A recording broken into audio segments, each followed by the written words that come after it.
Diana Ross. Diana Ernestine Earle Ross is an American singer, actress and record producer. Born and raised in Detroit, she rose to fame as a founding member and lead singer of the vocal group The Supremes, which, during the 1960s, became Motown's most successful act and is to this day America's most successful vocal group. As part of The Supremes, Ross most notably rivaled the career of the Beatles in worldwide popularity, and their success made it possible for future African American R&B and soul acts to find mainstream success. Following her departure from The Supremes in 1970, she released her debut solo album, Diana Ross, which contained the hits Reach Out and Touch, and Ain't No Mountain High Enough. Ross also ventured into acting, with a Golden Globe Award and Academy Award-nominated performance in Lady Sings the Blues. Later starring in two other big-screen films, Mahogany and The Wiz. Later acting included roles in the television films Out of Darkness and Double Platinum. Beside ventures in Broadway, Ross was named the Female Entertainer of the Century by Billboard magazine. In 1993, the Guinness Book of World Records declared Ross the most successful female music artist in history due to her success in the United States and United Kingdom for having more hits than any female artist in the charts, with a career total of 70 hit singles with her work with the Supremes and as a solo artist. Ross has sold more than 100 million records worldwide when her releases with the Supremes and as a solo artist are tallied. In 1988, Ross was inducted to the Rock and Roll Hall of Fame as member of the Supremes alongside Florence Ballard and Mary Wilson. She is the recipient of the Kennedy Center Honors in 2007 and the Grammy Lifetime Achievement Award in 2012. Early life. Diana Ross was born at Hutzel Women's Hospital in Detroit, Michigan on March 26, 1944. The second eldest child of Ernestine, née Motown. January 27, 1916, October 9, 1984, a schoolteacher, and Frederick Ross, Sr., July 4, 1920, November 21, 2007, a former United States Army soldier. Ross would later say that she didn't see much of her father until he had returned from service following World War II. Much has been made of whether her first name ends in an A, or an E. According to Ross, her mother actually named her Diane, but a clerical error resulted in her name being recorded as Diana on her birth certificate. She always went by Diane at home and at school. Her high school yearbook listed her as Diana, and as early as 1963, when the Supremes released their first album, she was listed in the liner notes as Diana. At the Supremes' first Copacabana engagement in 1965, she introduced herself to the audience as Diane, but later that year she started introducing herself as Diana, but all her intimates still call her Diane. Ross' grandfather John E. Ross, a native of Gloucester County, Virginia, was born to Washington Ross and Virginia Baytop. The relatives of the Ross family of Gloucester County were considered mulatto for many generations, which suggests some European ancestry. Virginia Baytop's mother Frances Frankie Baytop was a former slave who had become a midwife after the American Civil War.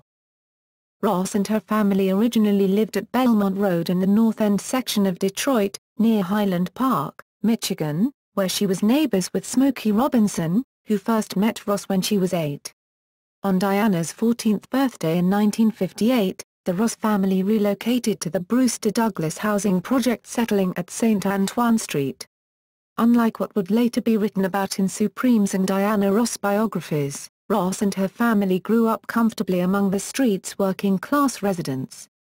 By Ross' teenage years, she had aspirations of being a fashion designer, studying design, millinery, pattern-making and seamstress skills while attending Cass Technical High School, a 4-year college preparatory magnet school, in downtown Detroit. Ross eventually worked at Hudson's department store where, it was claimed in biographies, that she was the first black employee allowed outside the kitchen. Ross graduated in January 1962, one semester earlier than her classmates. Career. The Supremes, 1959 to 1970. At 15, Ross was brought to the attention of music impresario Milton Jenkins, manager of the local doo-wop group The Primes, by Mary Wilson. Paul Williams, then member of The Primes, convinced Jenkins to include Ross in the Primettes, considered a sister group of The Primes, created by Jenkins. Ross was part of a lineup that included Wilson, Florence Ballard and Betty McGlone, who completed the lineup.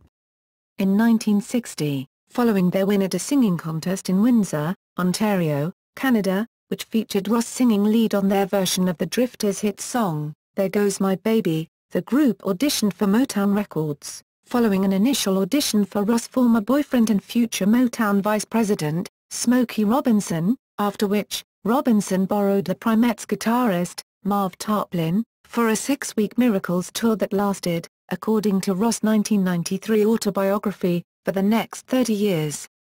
During their Motown audition, for which Gordy was not initially present, the group performed their usual audition material. In Berry Gordy's autobiography, To Be Loved, he reveals that he was going to a business meeting when he heard Ross performing There Goes My Baby, and, in his words, that voice stopped me in my tracks. He asked the group to perform the song again. Upon learning of their ages, Gordy advised them to come back after graduation.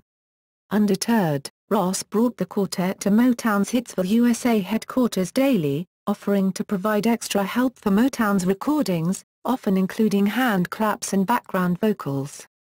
That same year, the Primettes made their first recordings for Lupine Records, with Ross singing lead on her composition with Ballard, Tears of Sorrow. During the group's early years, Ross served as the group's hairstylist, makeup artist, seamstress and costume designer. In January 1961, after having replaced McGlone with Barbara Martin, Berry Gordy agreed to assign the young act under the condition they change their name. Each member picked out various names from friends. Eventually they settled on the Supremes, though Ross initially had apprehensions toward the name. She felt the name would mistake them for a male vocal group. But Gordy agreed with the new name and signed them on January 15 of that year. Following Martin's exit in 1962, the group remained a trio. During the group's early years, there was no designated lead vocalist for the group as they had agreed to split lead vocals between their choice of song material. Ross favoring the up-tempo pop songs. That changed in 1963 when Gordy assigned Ross, who had already sung lead on the majority of their early singles, as the primary lead vocalist, understanding that her voice had the potential to achieve Gordy's goal of crossover success. The group recorded their first hit single, When the Love Light Starts Shining Through His Eyes, later that year, where it peaked at number 23 on the Billboard Hot 100. Before this song, the Supremes were unfavorably pinned as the no-hit Supremes by the other, at that time, more successful Motown groups. The group then peaked number 1 with Where Did Our Love Go, and reached unprecedented success. Between August 1964 and May 1967, Ross, Wilson and Ballard sang on 10 number 1 hit singles, all of which also made the UK Top 40. The group had also become a hit with audiences both domestically and abroad, going on to become Motown's most successful vocal act throughout the 60s. Following numerous backstage arguments, missed rehearsals, interviews, recordings and performances, and Anti's member Marlene Barlow sometime replacing Florence during performances, Florence Ballard was removed from the Supremes by Gordy in July, 1967 and he chose Cindy Birdsong to take her place. Gordy's decision to rename the group, Diana Ross and the Supremes, made it easier to charge a larger performance fee for a solo star and a backing group, as it did for other renamed Motown groups. Gordy initially thought of Ross leaving the Supremes for a solo career in 1966, changing his mind when he figured the group's success was still too massive for Ross to pursue solo obligations. Ross would remain with the group until early 1970. Between their early 1968 single Forever Came Today, and their final single, Someday We'll Be Together, Ross would be the only Supremes member to be prominently featured on the recordings, further dissolving the group's former rapport. Gordy worked Ross diligently throughout this period and Ross, due to anxiety arising from Gordy's demands of her, Ross began suffering from anorexia nervosa, according to her autobiography, Secrets of a Sparrow. In 1968, Ross began performing as a solo artist on television specials, including the Supremes' own specials such as TCB and GIT. On Broadway, The Dinah Shore Show and a Bob Hope special, amongst others. In mid-1969, Gordy decided that Ross should depart the group by the end of that year, and Ross began recording her initial solo work that July. One of the first plans for Ross to establish her own solo career was to publicly introduce a new Motown recording act. Though she herself didn't claim their discovery, Motown pinned Ross as having discovered the Jackson 5. Ross would introduce the group during several public events, including the Hollywood Palace, though she referred to the group as Michael Jackson and the Jackson 5, annoying the Jacksons' father, Joseph Jackson and Gordy. She would be credited with introducing the world to the self-proclaimed King of Pop via their debut album, subtly entitled, Diana Ross Presents the Jackson 5. Their relationship would be so enduring he portrayed a boyish Frank Sinatra-like character as her love interest in her first television special, Diana. In 1971, inducting the group into the Rock and Roll Hall of Fame in 2006 to being named as guardian to his children should anything happen to his mother, when he transitioned in 2009. November, Ross confirmed a split from the Supremes on Billboard. Ross' presumed first solo recording, Someday We'll Be Together, was eventually released as a Supremes recording and became the group's final #1 hit on the Hot 100. It was also the final #1 Billboard pop hit of the 1960s. Ross made her final appearance with the Supremes at the Frontier Hotel in Las Vegas on January 14, 1970. Early solo career, 1970 to 1981. After her obligations with the Supremes were fulfilled with Jean Terrell set as the Supremes' new lead vocalist, Ross signed a new contract as a solo artist in March 1970. 2 months later, Motown released her eponymous solo debut, which included the hits, Reach Out and Touch, Somebody's Hand, and Ain't No Mountain High Enough, the latter song becoming her first #1 single as a solo artist on the pop and R&B charts, also becoming an international hit reaching the UK Top 10, and winning Ross her first Grammy nomination. Ross followed this with a second solo album, Everything Is Everything, which was also released in 1970, and included the #1 UK ballad, I'm Still Waiting. The album, however, failed to reach the same success as Ross' debut. Reunited with Ashford and Simpson, Ross fared better with her third album, Surrender, released in 1971, which included her hit cover of the Four Tops' Reach Out, I'll Be There, and Remember Me. To continue that album's momentum, Ross performed in her first solo TV special, Diana, which was a ratings success. Due to her commitments to working on her first major film and her duet recording with Marvin Gaye, Ross only released one solo recording in 1972. She re-emerged in 1973 with Touch Me in the Morning, which became her first single to reach #1 in 3 years. The album of the same name became Ross's first non-soundtrack studio album to reach the top 10, peaking at #5. Later that year, the Diana and Marvin album, her duet album with Gaye, was released, and spawned 5 hit singles, including 3 released in the United States and 2 in Europe, gaining an international hit with their cover of the Stylistics' You're Everything. In 1973, Ross began giving out concerts overseas where she immediately sold out at every concert venue she performed at. That year, Ross became the first entertainer in Japan's history to receive an invitation to the Imperial Palace for a private audience with the Empress Nagako, wife of Emperor Hirohito. Ross's next solo album, 1974's Last Time I Saw Him, featured the successful title track, but it was not as successful as Touch Me in the Morning. Ross didn't have an album release in 1975, but was at work on the film Mahogany. She had an incident with Gordy on the set of the film when she struck him after the two had engaged in an argument. Ross returned on the musical scene in 1976 with another eponymous album, which saw her gain a dance audience after the release of the disco-tinged song, Love Hangover, which returned her to #1. Will Smith later sampled the hook of Love Hangover for his song Freakin' It.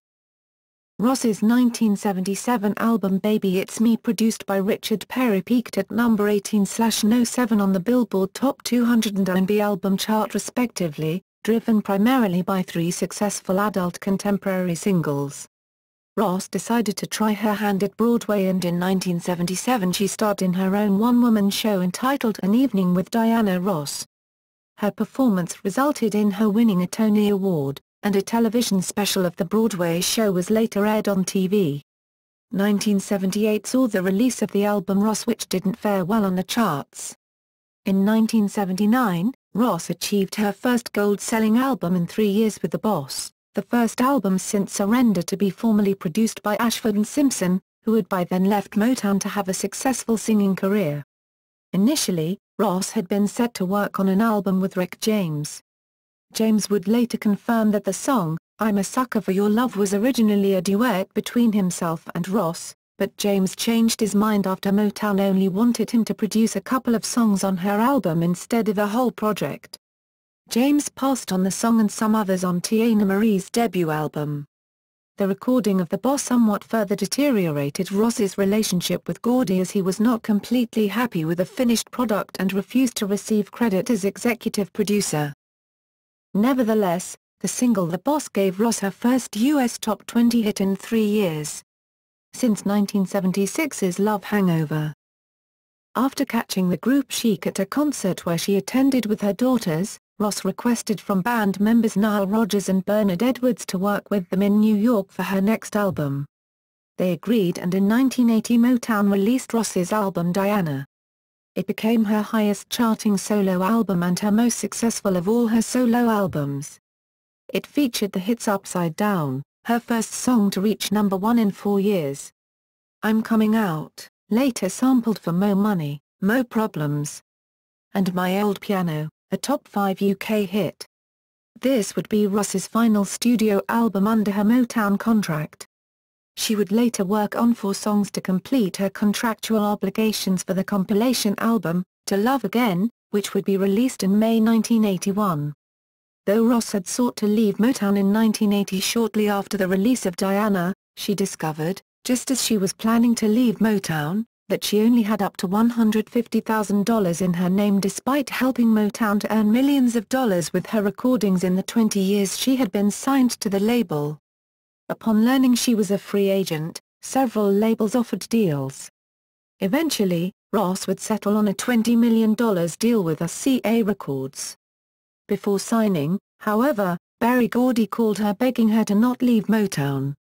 Ross asked if Gordy could match the $20 million that RCA had offered her. When Gordy told her that he could not match it, Ross told him she was planning to leave the company. Ross signed with RCA on May 20, 1981, and her $20 million deal in 1981 became then the most lucrative contract of any recording artist at the time. After leaving, Ross achieved her 6th and final number 1 hit with Lionel Richie on the ballad Endless Love around the same time Ross left the label. Film career, 1972 to 1999. In 1971, Diana Ross began working on her first film, Lady Sings the Blues, which was a loosely based biography on music legend Billie Holiday. Some critics lambasted the idea of the singer playing Holiday considering how miles apart their styles were. At one point, Ross began talking with several of Holiday's acquaintances and listened to her recordings to get into character. During an audition to acquire the role, Ross would act on cue to the film's producers' commands, helping Ross to win her part. When Berry Gordy heard Ross perform covers of Holiday's material, he felt Ross had put a little too much Holiday in her vocal range, advising Ross to put a little Diana back into it. Ross also talked with doctors at drug clinics in research of the film, as Holiday had been a known drug addict. Ross would later make a crucial decision when it came to interpreting Holiday's music. Instead of flatly imitating Holiday, she only focused on Holiday's vocal phrasing. Lady Sings the Blues opened in theaters in October 1972, becoming a major success in Ross's career. Jazz critic Leonard Feather, a friend of Billie Holiday, praised Ross for expertly capturing the essence of Lady Day. Ross's role in the film won her Golden Globe Award and Academy Award nominations for Best Actress. Alongside Cicely Tyson, who was nominated for her role in the film, Sounder, they were the first black actresses to be nominated for the Academy Award for Best Actress since Dorothy Dandridge. The soundtrack to Lady Sings the Blues became just as successful, reaching #1 on the Billboard 200, staying there for 2 weeks and breaking then industry records by shipping 300,000 copies during the first 8 days of its release. At nearly 2 million in sales, it is one of Ross's best-selling albums to date. After the film, Ross returned to her music career, re-emerging with another film in 1975 with Mahogany, her second film, in which she starred alongside Billy Dee Williams and whose costumes she designed. The story of an aspiring fashion designer who becomes a runway model and the toast of the industry, Mahogany was a troubled production from its inception. The film's original director, Tony Richardson, was fired during production, and Berry Gordy assumed the director's chair himself. In addition, Gordy and Ross clashed during filming, with Ross leaving the production before shooting was completed, forcing Gordy to use secretary Edna Anderson as a body double for Ross. While a box office success, the film was not well received by the critics. Time magazine's review of the film chastised Gordy for squandering one of America's most natural resources, Diana Ross. In 1977, Motown acquired the film rights to the Broadway play The Wiz, an African American reinterpretation of L. Frank Baum's The Wonderful Wizard of Oz. The film initially was to include the stage actors who has performed on the play. However, the role of Dorothy, which had been performed on stage by Stephanie Mills, would be given to Ross after she convinced film producer Rob Cohen to cast her in the role of Dorothy. This decision eventually led to a change in the film's script in which Dorothy went from a schoolgirl to a schoolteacher. The role of the Scarecrow, also performed by someone else on stage, was eventually given to Ross's former Motown label mate, Michael Jackson.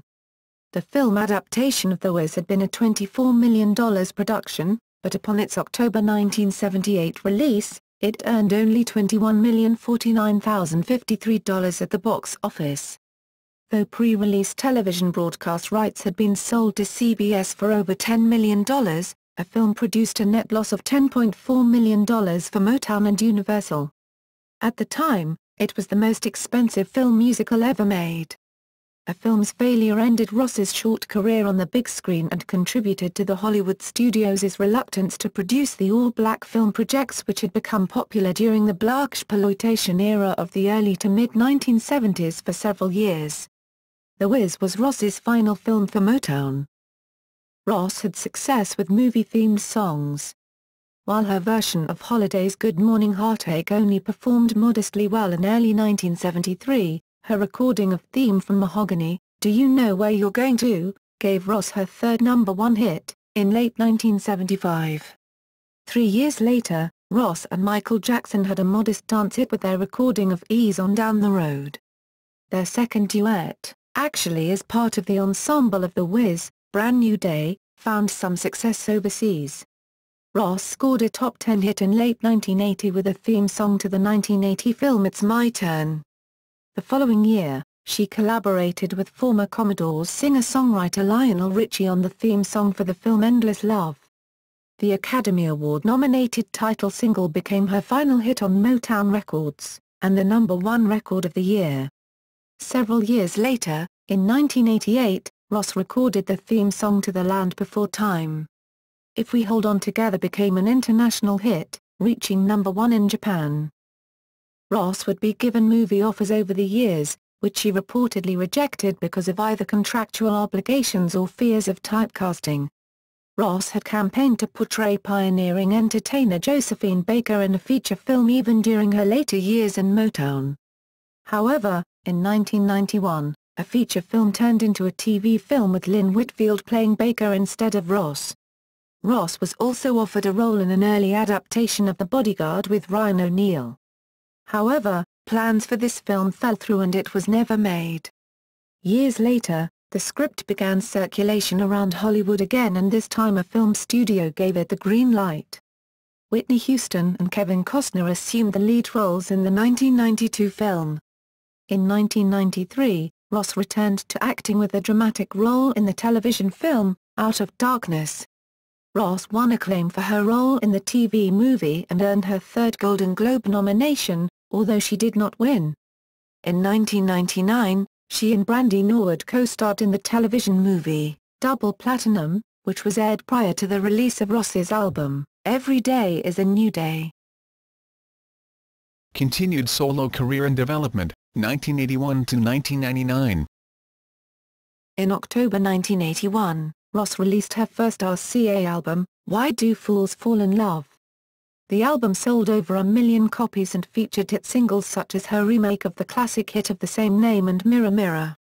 At this same approximate time, Ross established her own production company, which he named Aid Productions, the Aid being Diana backwards, and also started investing in real estate, while also touring extensively in the United States and abroad.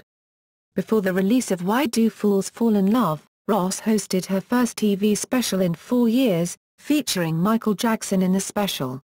In early 1982, Ross sang the Star-Spangled Banner at Super Bowl XVI and appeared on the dance show Soul Train.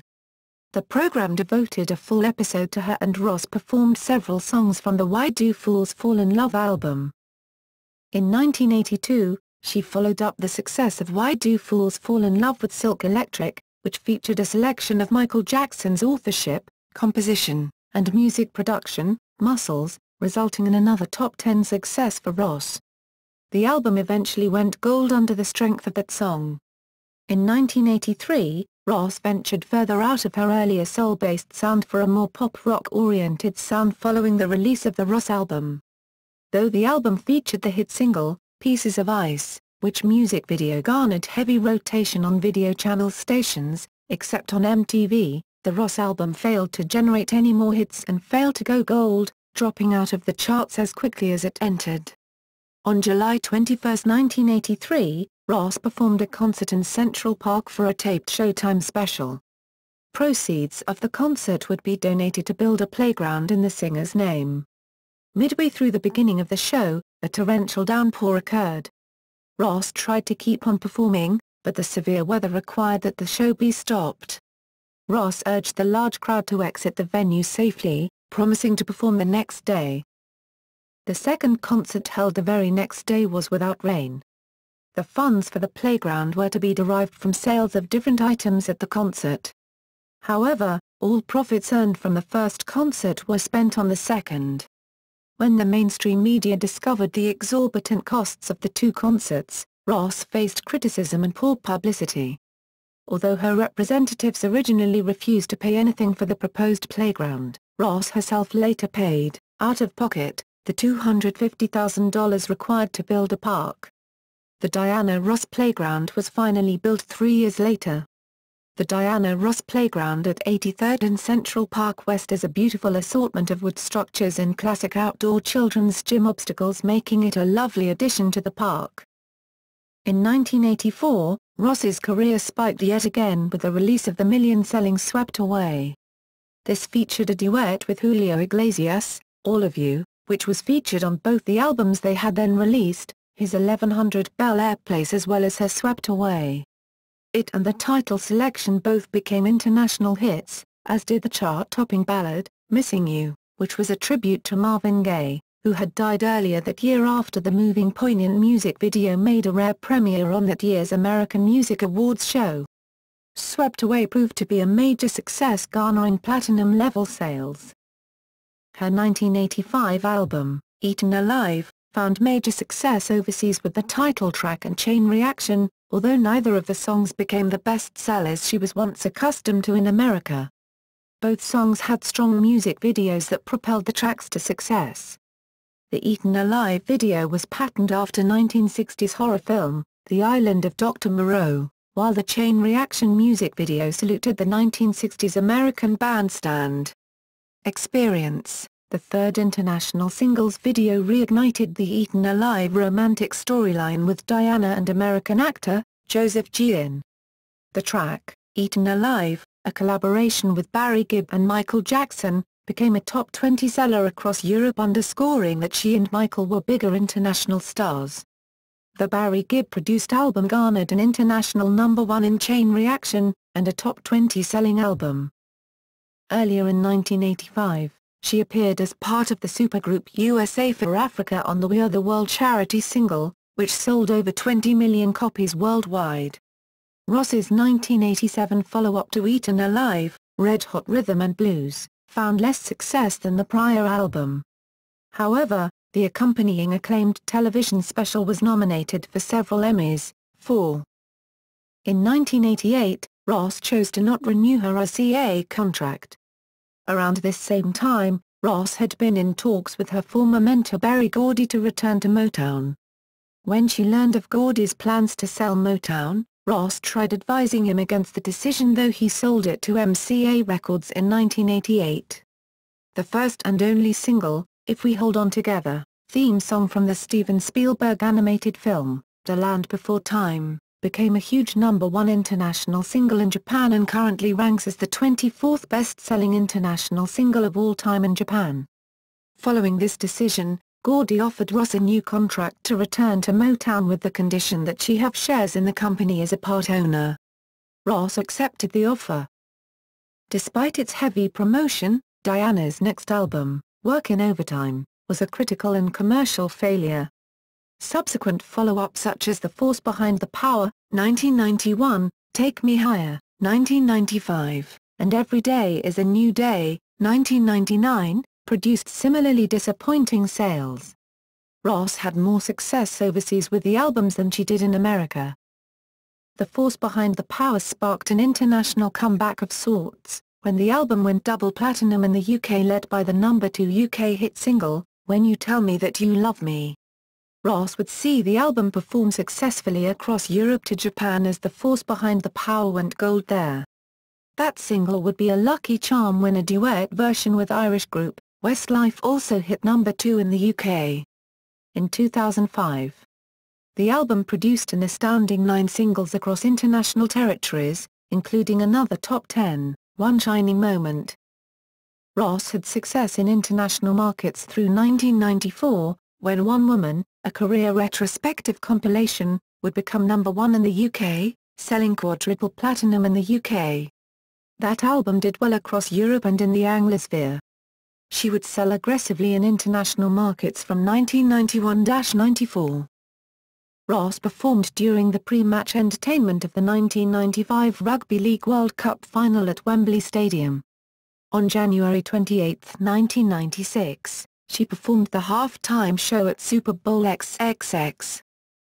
In 1999, she was named the most successful female singer in the history of the United Kingdom charts, based upon a tally of her career hits.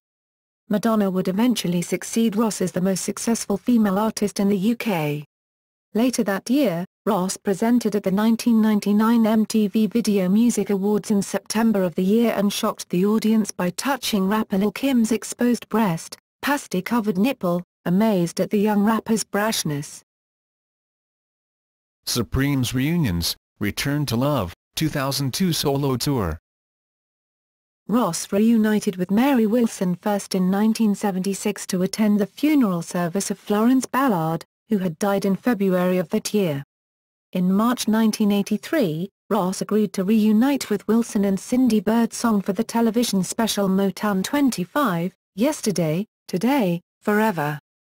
Before the special was taped later that evening, Wilson allegedly planned with Birdsong to take a step forward every time Ross did the same. This appeared to frustrate Ross, causing her to push Wilson's shoulder. Later, Wilson was not aware of the script set by producer Suzanne de Passe, in which Ross was to introduce Berry Gordy. Wilson took it upon herself to do so, at which point Ross pushed down Wilson's handheld microphone, stating it's been taken care of. Ross, then, introduced Gordy. These incidents were excised from the final edit of the taped special, but still made their way into the news media. People magazine reported that Ross some elbowing to get Wilson out of the spotlight. In 1999, Ross and megatour promoter SFX, which later became Live Nation, began negotiations regarding a Supremes tour in which all living former Supremes would participate. Due to personal matters, neither Jean Terrell nor late 1970s member Cissy Green, who was then living in London with her then-husband, participated. Linda Lawrence and Sherry Payne were then touring as members of the former Ladies of the Supremes. Mary Wilson agreed to begin negotiations, as did Cindy Birdsong. Negotiations, however, to have the 1967–1970 lineup of the group perform together for the first time in a concert tour since 1970 died down after Wilson failed to come to terms with SFX's offer of $4 million, while Ross had been offered, as co-producer of the tour, to split a percentage of its profits with SFX. Birdsong accepted a $1 million deal, the amount offered to all of the group's former members.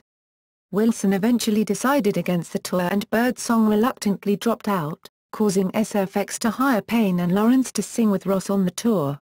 Both had scored highly on SFX's Supremes name recognition poll. Wilson came in fourth. While Ross, Payne and Lawrence had never performed together during their Supremes tenures, Lawrence and Payne would later say they got on well with Ross. The Return to Love tour launched in June 2000, to a capacity audience in Philadelphia, Pennsylvania.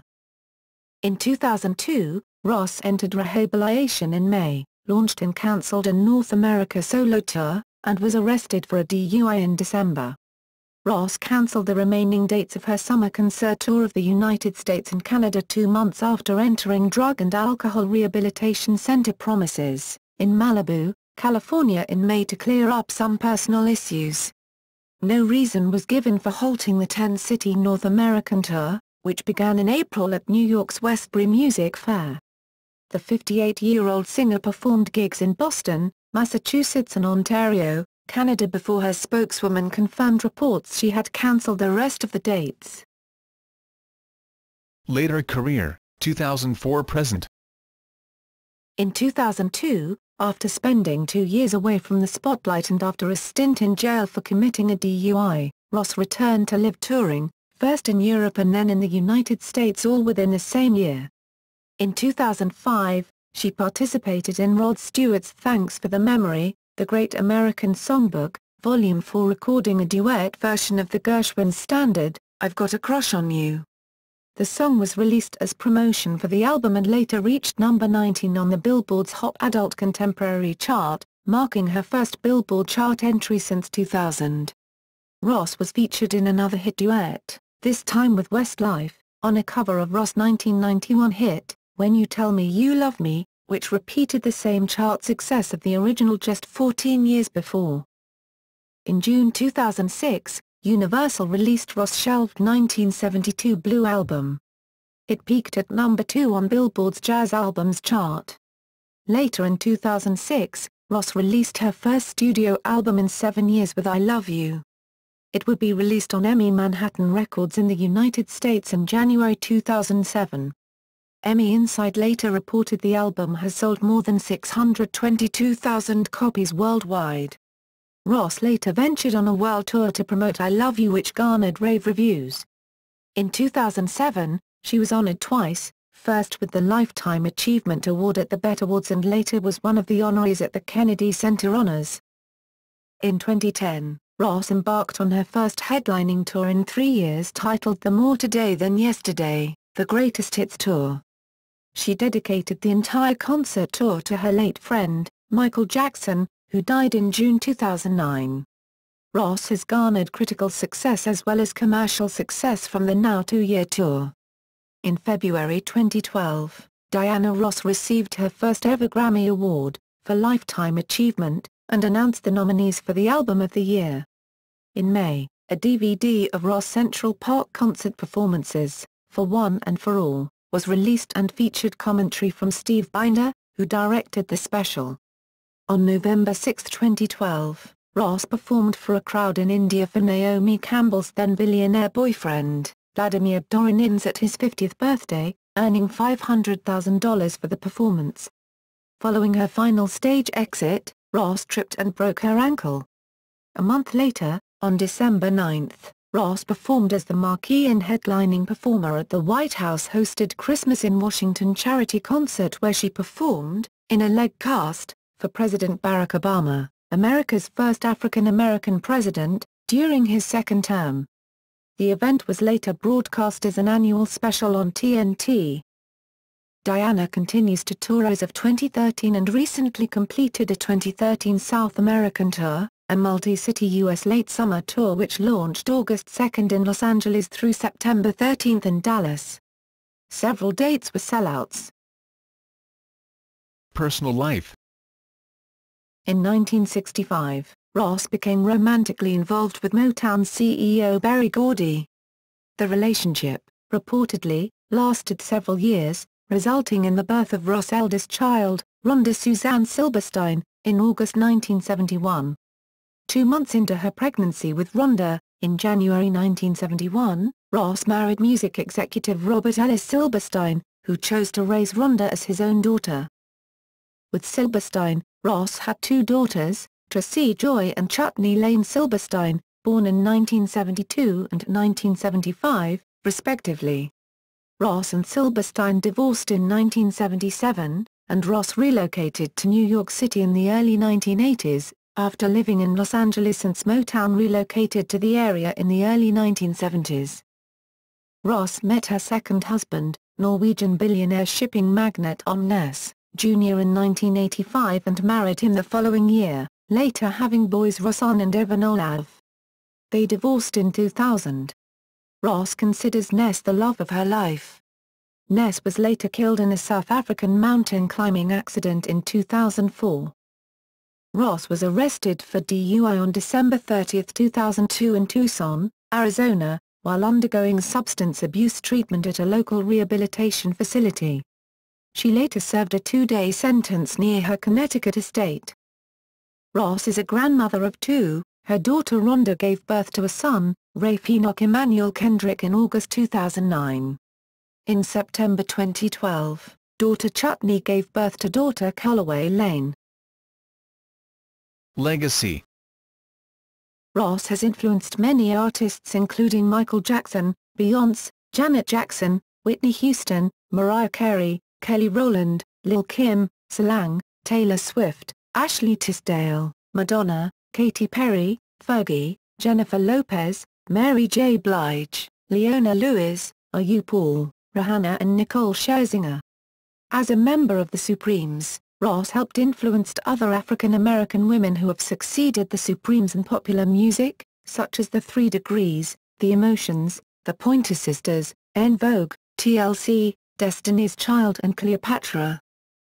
Various works have been inspired by Ross' career and life. The character of Deanna Jones in Dreamgirls was inspired by Ross herself. As well, Sparkle was influenced by Ross and the Supremes, as the name of the group was Sister and the Sisters, in reference to Diana Ross and the Supremes. Motown, the musical, is a Broadway musical that launched on April 14, 2013. It is the story of Berry Gordy's creation of Motown Records and his romance with Diana Ross. As a member of the Supremes, her songs Stop, In the Name of Love, and You Can't Hurry Love are among the Rock and Roll Hall of Fame's 500 songs that shaped rock and roll. They were inducted into the Rock and Roll Hall of Fame in 1988, received a star on the Hollywood Walk of Fame in 1994, and entered into the Vocal Group Hall of Fame in 1998. In 2004, Rolling Stone placed the group at number 96 on their list of the 100 greatest artists of all time. As lead singer of the Supremes and as a solo artist, Ross has earned 18 #1 singles. Ross is also credited for singing on the #1 single We Are the World as part of the USA for Africa collective. Ross was featured on the Notorious B.I.G.'s 1997 #1 hit, Mo Money Mo Problems, as her voice from her 1980 hit, I'm Coming Out, was sampled for the song. Billboard magazine named Ross the Female Entertainer of the Century in 1976. In 1993, she earned a Guinness World Record, due to her success in the United States and United Kingdom for having more hits than any other female artist in the charts, with a career total of 70 hit singles. Ross is also one of the few recording artists to have 2 stars on the Hollywood Walk of Fame, one as a solo artist and the other as a member of the Supremes. After Diana Ross' 1983 concert in Central Park, Diana Ross Playground was named in her honor with a groundbreaking opening ceremony in 1986. The Jackson 5's debut album, Diana Ross Presents the Jackson 5, title suggested that Ross had discovered the group, as do the Ross-penned liner notes on the back album cover. Ross' discovery of the Jackson 5 was part of Motown Records' marketing and promotions plan for the Jackson 5, however, Ross did introduce the group to the public both in concert and on television. In 2006, Diana was one of 25 African American women saluted at Oprah Winfrey's Legends Ball, a three-day celebration, honoring their contributions to art, entertainment and civil rights. Solo discography. 1970, Diana Ross. 1970, Everything is Everything. 1971, Surrender. 1973, Touch Me in the Morning. 1973, Last Time I Saw Him. 1976, Diana Ross. 1977, Baby It's Me. 1978, Ross. 1979, The Boss. 1980, Diana. 1981, Why Do Fools Fall in Love? 1982, Silk Electric. 1983, Ross. 1984, Swept Away. 1985, Eaten Alive. 1987, Red Hot Rhythm and Blues. 1989, Workin' Overtime. 1991, The Force Behind the Power. 1995, Take Me Higher. 1999, Every Day is a New Day. 2006, Blue. 2006, I Love You. Filmography. 1972, Lady Sings the Blues. 1975, Mahogany. 1978, The Wiz. 1994, Out of Darkness. 1999, Double Platinum. Television. 1968, Tarzan, with the Supremes. 1968, TCB, with the Supremes. 1969, Like Hep, with Dinah Shore and Lucille Ball. 1969, GIT on Broadway, with the Supremes and the Temptations. 1971, Diana. 1971, The Jackson 5. 1977, Here I Am, An Evening with Diana Ross. 1980, Standing Room Only, HBO. 1981, Diana. TV Special. 1983, Motown 25, Yesterday, Today, Forever. 1983, Diana Ross, Live in Central Park for One and for All, Showtime. 1987, Diana Ross, Red Hot Rhythm and Blues. 1989, Diana Ross, Workin' Overtime HBO, World Stage. 1992, Diana Ross Live. The Lady Sings. Jazz and Blues, Stolen Moments. 1992, Christmas in Vienna. 1993, Bet Walk of Fame. 1993, Always Is Forever, 30th Anniversary. 1996, Super Bowl XXX. 1997, Super Concert in Budapest, Carreras, Ross and Domingo. 1999, An Audience with Diana Ross. 2000, VH1 Divas 2000, a tribute to Diana Ross. 2002, The Making and Meaning of We Are Family, documentary. 2005, Tsunami Aid. 2007, BET Awards 2007. 2007, Kennedy Center Honors. 2008, Nobel Peace Prize Concert. 2011, The Oprah Winfrey Show, Farewell and Salute. 2012, Christmas in Washington. Theater. 1976, An Evening with Diana Ross. Autobiographies. Ross, Diana, October 1993. Secrets of a Sparrow. Random House. ISBN 0-679-42874-7. Ross, Diana. Roseanne Shellnut, ed. December 2002. Diana Ross, Going Back. New York, Universe. ISBN 0-7893-0797-9. Site uses deprecated parameters. Help, a scrapbook-style collection of photographs.